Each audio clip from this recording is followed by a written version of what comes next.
Hi everyone, and welcome back to my channel. If you're new here, I'm Yana Harris, and I'm all about the front-end engineering and sharing the best tools and practices to make your coding journey smoother. And today we're diving into a popular animation tool in React ecosystem called Framer Motion. In this video, we're going to review Framer Motion, learn about why it's an amazing tool for advanced animations, compare it with CSS Keyframes, which still remain an amazing tool for simpler use cases. I will walk you through a tutorial on how to get started with Framer Motion and highlight a few use cases of when to choose Framer Motion over CSS and vice versa. Let's explore why Framer Motion has become such a go-to tool for many developers. If you've been animating with CSS Keyframes since the dawn of time, like myself, you know how powerful this tool can be, but also how much effort and detail needs to go into it to craft a perfect animation.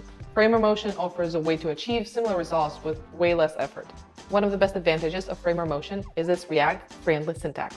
Instead of defining your animation in a separate CSS file, you can do it directly within your React component using reliable props like animate, transition, and initial. It keeps your codebase clean and allows you to maintain a consistent flow of logic without having to jump back and forth between different files to understand how things come together. Framer Motion also offers physics-based animation like spring and inertia, which are really hard to replicate in CSS alone. It's especially useful when you need your animation to respond dynamically to changes in state or user interaction. And since Framer Motion is integrated within the React ecosystem, it handles reactivity and state-based animations effortlessly. That said, Framer Motion is not always the best choice. There are plenty of scenarios where traditional CSS, like keyframes and transitions, is not only sufficient, but actually preferable.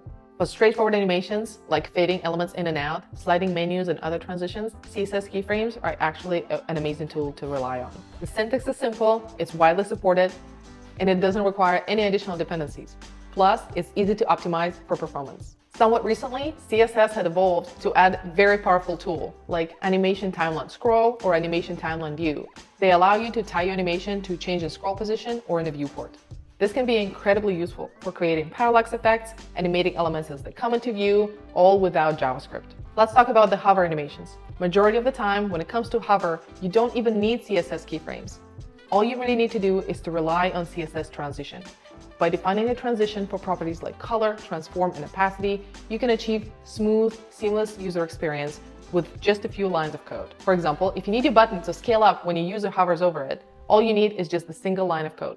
As you can see, CSS transitions handle these types of scenarios seamlessly without a need for CSS keyframes or any additional JavaScript. Now let's break down when you might want to use Framer Motion over CSS and vice versa. If your project involves complex state-driven animation, like animated page transitions or interactive components that respond to user input, or elements that need to animate based on the data change, Framer Motion shines. Its integration with React ecosystem makes these experiences extremely easy to manage. On the other hand, for simpler animations like basic transition, hover effect, or scroll-based animation, CSS still remains a very powerful tool. It is a lightweight solution with powerful tools like animation timeline view and animation timeline scroll. You can achieve a lot without adding any additional complexity to your project. And in essence, Framer Motion is a fantastic tool when you need flexibility and power, especially for more interactive and dynamic UIs. But don't underestimate the simplicity and the performance benefits of sticking with CSS with those simpler animations. Now, let's say you have decided that Framer Motion is the right tool for your project.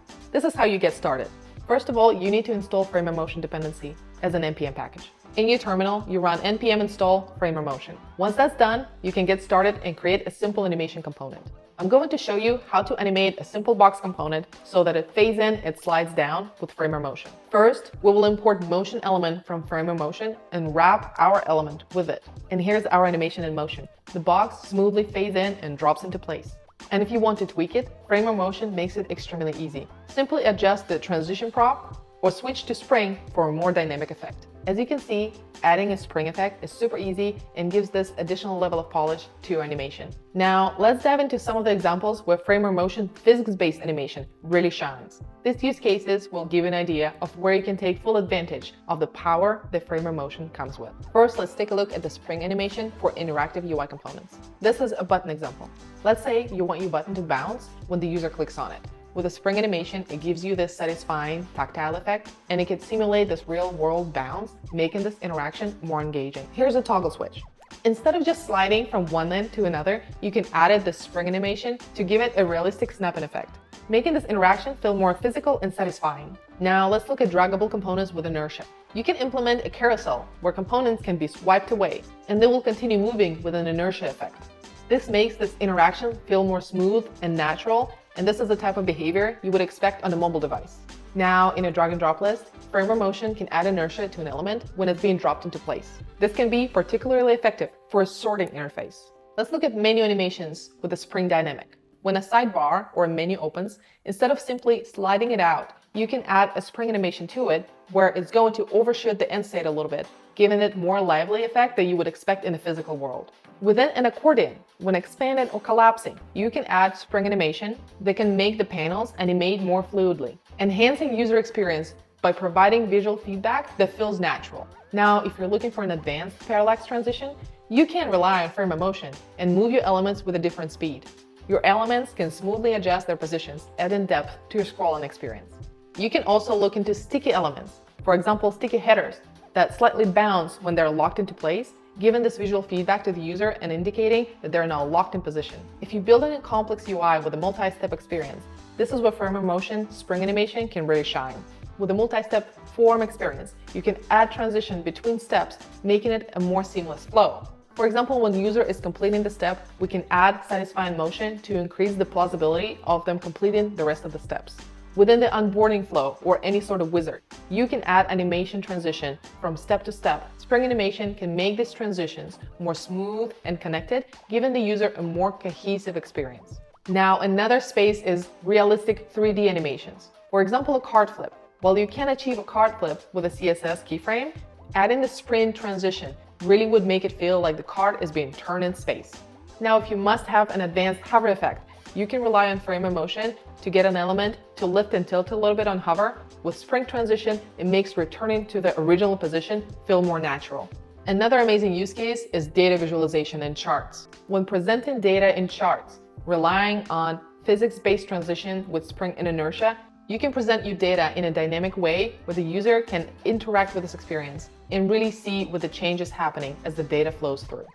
These scenarios demonstrate how you can use framer motion physics-based animation to enhance your UI interactivity, making it more natural and responsive to the user actions. By mimicking the real-world physics, these animations help bridge the gap between the digital and the physical world, creating a more immersive user experience. So when exactly should you be using framer motion over CSS keyframes?